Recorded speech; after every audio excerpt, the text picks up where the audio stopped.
Hello दोस्तों, Saraswati audio books की तरफ से मैं अर्चना सिंह हाजिर हूँ आपके सामने एक बार फिर शेड हेल्मस्टेटर की एक बहुत ही इंटरेस्टिंग बुक क्या कहें जब स्वयं से बात करें के साथ। क्या कहें जब स्वयं से बात करें। अध्याय 4, नई खोज। पिछले कुछ दशकों में न्यूरोसाइंटिस्ट ने यह पता लगा लिया कि हमारा मानव मस्तिष्क के बारे में अधिकांश अनुमान सच है। हमारा मस्तिष्क काफी हद तक एक पर्सनल कंप्यूटर की तरह कार्य करता है। स्पष्ट है कि मामला इतना आसान नहीं है। अंतर यह है कि अधिकतर मामलों में मस्तिष्क हमारे बनाए सबसे शक्तिशाली कंप्यूटरों से कई गुना अधिक शक्तिशाली है। मस्तिष्क का वजन लगभग 1.5 किलो या 3 पाउंड ही होता है और यह डेस्कटॉप कंप्यूटर की अपेक्षा भूरी फूल गोभी जैसा दिखता है।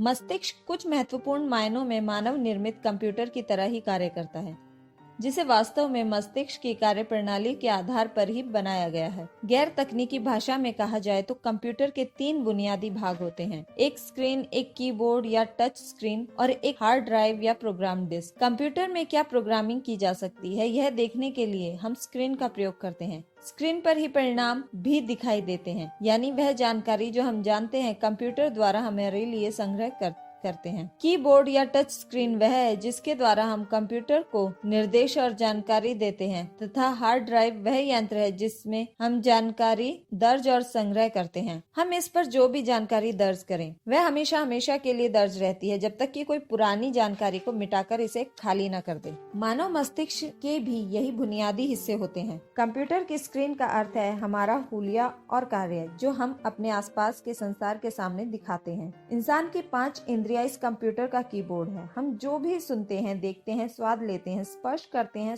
या सूंघते हैं और जो भी अपने आप से कहते हैं, हमारे कीबोर्ड यानी 5 इंद्रियों के द्वारा मस्तिष्क में उसकी प्रोग्रामिंग हो जाती है। कीबोर्ड द्वारा भेजे गए प्रोग्राम और जानकारी दर्ज करने के लिए पर्सनल कंप्यूटर एक हार्ड ड्राइव या किसी अन्य मेमोरी डिवाइस का प्रयोग करता है। मानव कंप्यूटर की हार्ड ड्राइव है हमारा अवचेतन मन। हमारा प्रत्येक अनुभव हमारे अवचेतन मन में दर्ज हो जाता है, प्रोग्राम हो जाता है। कंप्यूटर से समानता के संदर्भ में यह समझना सबसे महत्वपूर्ण है कि आपके व्यक्तिगत मानसिक कंप्यूटर में की जाने वाली प्रत्येक प्रोग्रामिंग चिरस्थायी होती है, यानी अब तक की आपको जो भी प्रोग्रामिंग की गई है वह सबसे शक्तिशाली मानव निर्मित कंप्यूटर पर टाइप किए गए प्रोग्राम जितनी ही महत्वपूर्ण और स्थायी है। नियंत्रण केंद्र। मानव मस्तिष्क की प्रोग्रामिंग हमें कैसे और क्यों इतनी अधिक प्रभावित करती है, इस जटिल प्रक्रिया को सरलता से समझने के लिए मस्तिष्क के केंद्रीय नियंत्रण कक्ष पर एक त्वरित काल्पनिक निगाह डालते हैं। यह मस्तिष्क का वह हिस्सा है जहां सारे संकेत प्राप्त किए जाते हैं और जहां से सारे आदेश प्रेषित किए जाते हैं। यही मस्तिष्क का वह हिस्सा है जो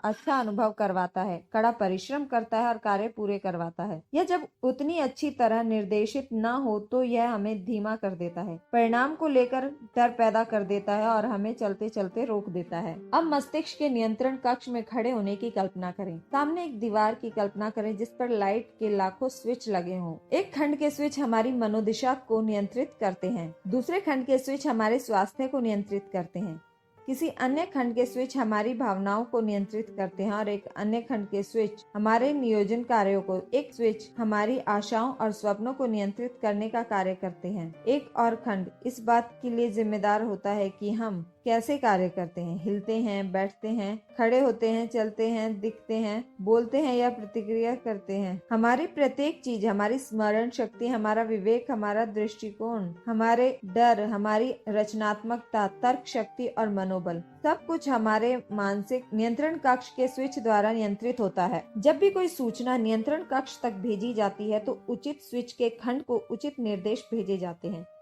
पल भर में ही उनमें से कुछ स्विच बंद हो जाते हैं और कुछ चालू हो जाते हैं। मस्तिष्क के भीतर अरबों खरबों न्यूरॉन्स और न्यूरोट्रांसमीटर्स कहे जाने वाले इलेक्ट्रोकेमिकल स्विच का नेटवर्क मस्तिष्क के प्रत्येक हिस्से को संदेश भेजता है और स्विच के सही खंड को चुनता है, जिसका परिणाम यह होता है कि हमारे कुछ हिस्सों के स्विच चालू हो जाते हैं और कुछ बंद हो जाते हैं। मस्तिष्क के बेहद छोटे रसायन प्राप्त करने वाले केंद्र लगभग न महसूस होने वाले इलेक्ट्रोकेमिकल संकेतों पर प्रतिक्रिया करते हैं। ये संकेत हमारे मस्तिष्क केंद्रीय तंत्रिका तंत्र और शरीर के बेहद छोटे लेकिन बहुत शक्तिशाली रासायनिक तत्वों के द्वारा मिलते हैं, जो हमारे प्रत्येक कार्य को नियंत्रित या प्रभावित करते हैं। हमारी सही देखभाल करना हमारे मस्तिष्क की जिम्मेदारी है। इस जिम्मेदारी को निभाने के लिए यह लगातार हमारी आवश्यकताओं की निगरानी करता है और आवश्यक कदम उठाने के लिए हमारे तंत्र को विभिन्न हिस्सों को निर्देश भी करता है। मस्तिष्क हमारे मन व शरीर के सभी अवचेतन, इलेक्ट्रिकल, रासायनिक, मानसिक एवं शारीरिक संकेतों पर स्वतः प्रतिक्रिया करता है, जिसका मूल उद्देश्य हमें जीवित रखना होता है। जैव रासायनिक विद्युत आवेग, जिन्हें विचार कहा जाता है, लेकिन मस्तिष्क एक अन्य प्रकार के आदेश पर भी प्रतिक्रिया करता है, जो लगभग स्वचालित होती है। यह असाधारण रूप से अप्रतिरोध विद्युत आवेग होता है, जो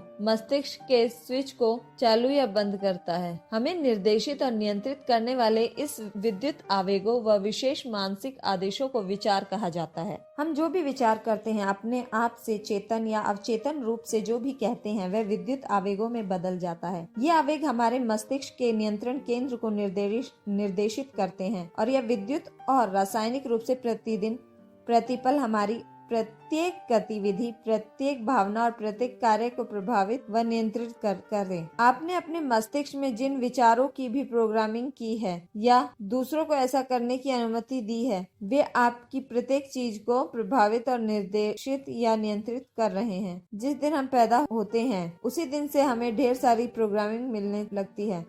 केवल एक वर्ष में ही चारों ओर के संसार के हमें जो भिन्न भिन्न जानकारियां मिलती हैं, उन्हें गिनने के लिए एक विशालकाय कंप्यूटर की आवश्यकता होगी। कुछ प्रोग्रामिंग बहुत स्पष्ट होती हैं, लेकिन अधिकतर प्रोग्रामिंग के बारे में तो हमें जानकारी ही नहीं होती। स्पष्ट प्रोग्रामिंग वे टिप्पणियां, प्रश्न और कथन है जो हमसे सीधे कहे जाते हैं। अभिभावक और दूसरे वयस्क हमें बताते हैं कि हम क्या कर सकते हैं और क्या नहीं। हमें यह भी बताया जाता है कि हम किस में माहिर हैं और किस में नहीं। यह भी कि हम कैसे दिखते हैं। हमें बताया जाता है कि किस चीज की अपेक्षा रखनी है, किस पर विश्वास करना है, कैसे कार्य करना है और क्या करना है या नहीं करना है। बच्चे दूसरों पर निर्भर रहते हैं, इसलिए जीवित रहने के लिए दूसरों की कही बात को सुनना और मानना महत्वपूर्ण होता है, और यहीं से हम दूसरों की कही बातों को स्वीकार करना और उन पर विश्वास करना भी सीख लेते हैं।